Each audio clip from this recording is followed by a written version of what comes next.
lives. Uh, and all of that goes on to be able to send a message to our subconscious mind, right?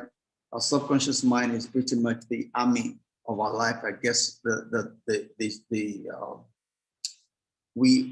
subconscious mind works 24/7 and is a soldier of our life. So that's where we send messaging and goes all out to bring whatever message we've given to it to bring it to pass. It's actually the miracle working power in our life. They are the foot soldiers that bring to pass all the things that we desire, that we want.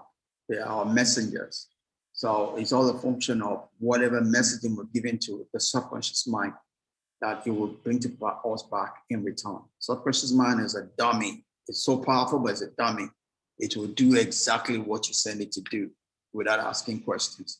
So it's up to us to be able to know how to key program our subconscious mind right so that it can do things for us to make us win.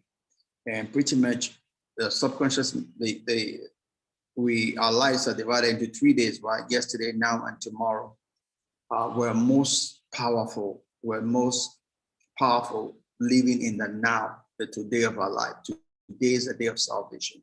Our power is found in the now, right? We cannot live in our yesterday because yesterday is gone. We cannot live in our tomorrow. Tomorrow is yet to come. And this same way in the mind works. When the mind is working appropriately, there are 3 sections in the brain that's coordinating things. As soon as you see anything, your brain quickly sends a message to your history and say, how does this thing relate? Have we seen it before? What is the appropriate response for it based on our history, our storage, or the data we have, right? Then that part of the brain quickly returns. So if you see this, do this, right? Gives us the action to take. And then we take that action immediately, right? So this all happens so fast that you don't know that this is happening, but there is a constant communication in the brain from what I see and the action to take, right? When this does not work in the normal speed that is supposed to work, then we say somebody is mentally sick, right? Mental sickness is when the brain is not working as it's supposed to work, right? So if there's a delay in those responses, then someone is said to be mentally sick, right? He's not getting the right output from his mind. And the things that cause things like that are depression. Depression typically it's something that looks into the past and it's worrying over something that's happened before or in the past. And we'll begin to talk about what we call depressive disorder, right? We also have those that are related to the future. We call those anxiety disorder. But all of those are pretty much mental sickness, when the brain is not, or mind is not allowed to work in the way it's designed to work, right? And we can solve all of that if we can live our lives in the now, not be worried about yesterday, not having no regrets, and not to be held bound also by tomorrow, which might never come, right? So we don't want to have regrets, no anxiety. That's the perfect way to live in power and be able to win in the details of our lives. And even the things are always happening around us, but it's up to us to make sure that it doesn't happen to us or in us.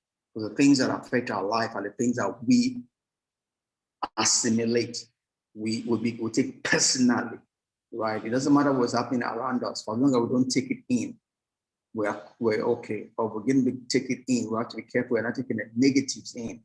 That is a positive we're taking in, because whatever we're taking, positive or negative, will affect our life. Positive will help us, negative will draw us down, right? And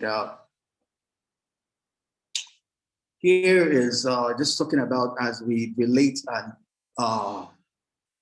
live, embrace our truth. You know, it's just quoting here Andrew French, right?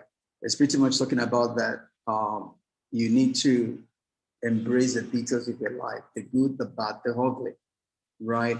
And what that means is that to be open to possibilities, right? To be open to what God has for you, believe the best, that even in this seeming chaos, even the seeming misnomers, they have not necessarily happened to you, but they have happened for you. There's a greater good that is being worked and can be worked from every details of your life.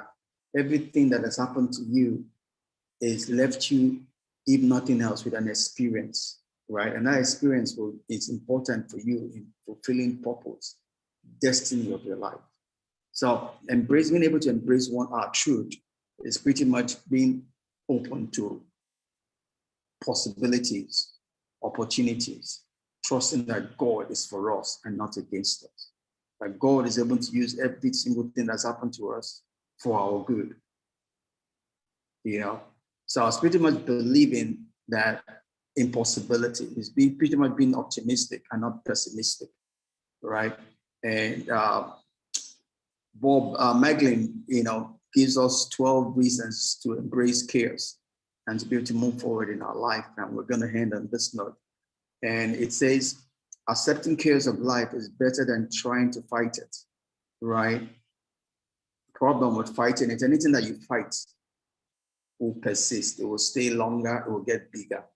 Anything that you make friends with, you become at peace with, it becomes smaller and it fizzles out, right? So for as long as you're struggling with any detail, any truth in your life, you are still holding on. Oh, you know that happened to me. It did happen to me. Oh, why did it happen to me? God is this, that. It's only going to get bigger and become an hindrance in your life, right? The key thing is that's happened. There's no crying over spilled milk. It's happened. It's happened. You need to move on with your life and trust that there's something you've learned from whatever that is that will be able to help your life, make your life better, right? There is power in every incident, every event. Nothing happens by chance. Even what we call incidents, there's a good that they can work out. In number 2, it says that you cannot predict the future. That's true. None of us can predict the future. We can plan the future. We can design the future, but there's still a G factor. It's called the God factor. It's called the grace factor, right? We don't know what might happen. Do all your plans, maybe war breaks out, But life calls from us is to do our best, then we leave the rest to God, right? We don't want to overanalyze, right? It's we do what we can do and leave the rest. Trust God for the best. Third one says that you will feel better doing than not doing. I mean, the way to overcome fear is not by not doing anything. It's by doing all that you can do, right? The way to move ahead in life is doing all that you can do. There's never a point where there's nothing you can do. There's always something you can do, no matter how small, no matter how insignificant. You're expected to do that little. Because until you do that little, the much that God will have do for you will not get done. Remember, it's draw near to God and it will draw near to you. So you do your part and trust God for the others that you don't know to come to pass, right? And 4 there talks about one thing leads to the other, obviously. So as long as you're doing the things you can do, more doors will be open unto you, new doors will be open unto you to even do other and bigger things, right? You need to understand that everything you do is influencing the other details of your life. So you do your best and God will take over the rest. And number 5 there says you will become a better person, right? The more you do your part, you gain strength, you gain knowledge, you gain agility, you gain experience, and you become better at whatever it is that you're doing. And you also gain resilience if you don't allow life to beat you down. Remember that saying goes that if your strength fails in the day of adversity, your strength is small. But if you're able to win over adversity, you gain resilience, which becomes a strength in your life. All right. Then number 7 here talks about we're meant for bigger things.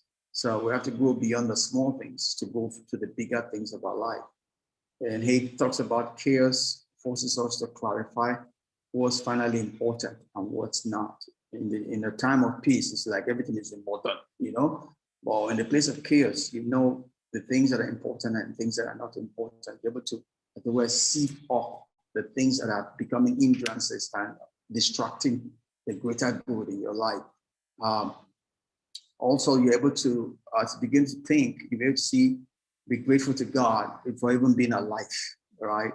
You know, crisis is not a place to be ungrateful, because the more you look at the darkness, the deeper you go, you sink in that depression. But you need to be able to see the good, even no matter how small they are, because that's what's going to help you move on to the next level of your life, right? Because the dead, a lot of dead people wish they were alive to go through the trouble you're going through, right? But you are alive, and that's something to be grateful for.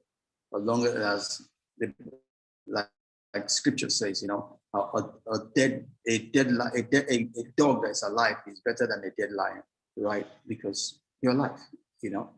And chaos can be transformational, transformative, right? God changes us, builds us through the troubles we go through, and things have a way of working out in the end. You know, it might not appear so, but if you stay till the end, you will get the prize. And going with the flow is a lot of fun. You know, when you embrace life and you find your flow, you find your dance, you see that life begins to answer to you. All right, that's about when my time is done. So thanks for staying with me